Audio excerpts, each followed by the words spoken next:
You know, I haven't taken a good look at art Twitter lately. Let's see what's going on there. Yeah, that seems about right. The art community has a bad reputation across the internet at times. It's strange. It's simultaneously filled with the most beautiful art, but at the same time constantly devouring itself like a crystalline Ouroboros. The thing that initiated the chomping this time is NFTs. Non-fungible tokens, dumb name, are a little digital, tokens generated by computers can be made uniquely or minted as limited runs. The upshot of which is that something that has an NFT attached to it basically can have a certificate of authenticity attached to it. A little digital signature that says, this is it, this is the original. So people can attach them to digital art and buyer and seller can both know they're unique. Seems neat, right? What could be wrong with that? So here's the deal. NFTs sound neat on paper, and they sound like they'd be helpful for digital art. Note that I'm emphasizing that for no reason. You see, transparency isn't exactly something that this area of technology is known for, and that helps it a lot because people want to throw their money behind a process that sounds mythical and cool, not something that sounds like graph papers talking about math. Unfortunately, the people who fund these things seem to count on people not looking too deeply into it. Bitcoin, Ethereum, and other cryptocurrencies use algorithms known as proof of work, which are massively computationally intensive, and that means they burn ridiculous amounts of energy when computers run them. Even with ballpark figures, a single Ethereum transaction is estimated to have a footprint on average of about 35 kilowatts. I've been talking for a while now, so let me reel you in for a minute. A single Ethereum transaction costs roughly the same amount of power consumption in an instant than an EU resident's electric power consumption for 4 days. 4 days worth of power consumption in a mouse click. But that's just an average Ethereum transaction. NFT transactions, as it turns out, much heavier.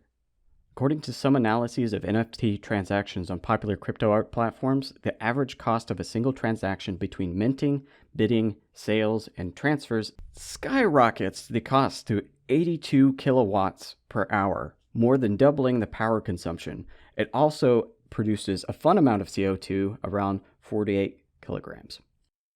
Feeling good now? You shouldn't. A single NFT transaction can involve many transactions, more minting, more bidding, canceling, sales, and transfers. Want to know what analyses showed the average ecological cost of a single NFT is?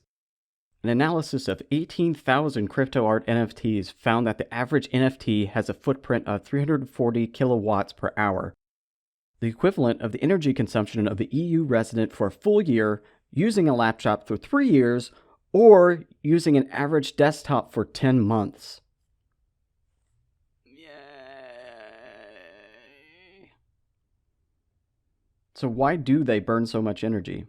Well, the computers that mine cryptocurrency aren't your typical setup.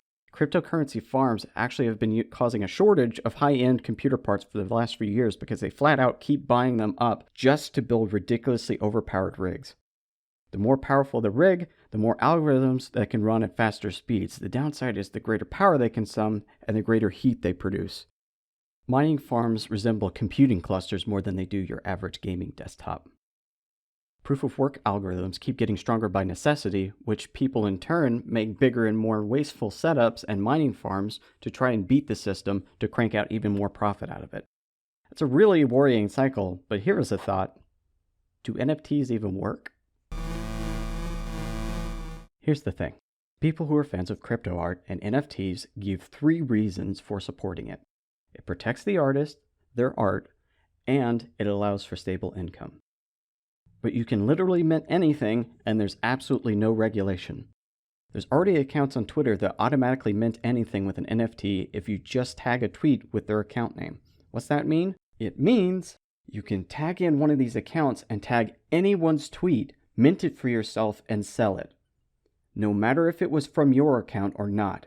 All of art Twitter is fair game, and that means I can go to an art post that I like, mint it, and sell it with no consequences because there's absolutely no regulation right now. Additionally, NFTs can't be attached to the actual digital item. It can only be attached to a hyperlink. So it's completely dependent on the hyperlink being able to stay alive. Not only that, being attached to a digital good, the NFT does nothing to stop this.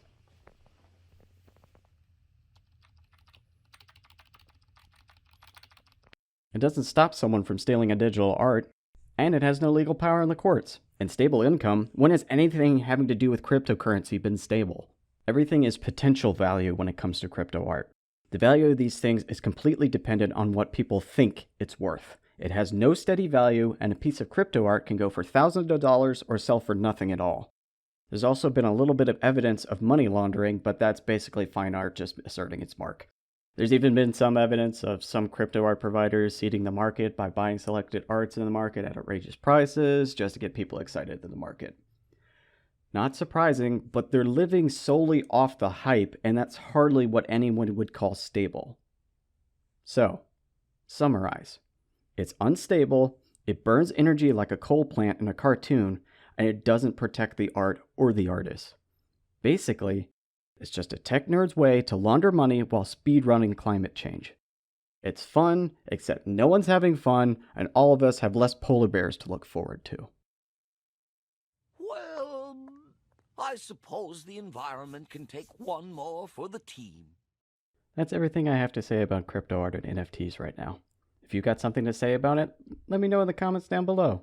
If you found this informative, great. That was the plan. And if you like pina coladas and getting caught in the rain, you might be Rupert Holmes and you might need to get that checked out. That's it for me today. I'm out.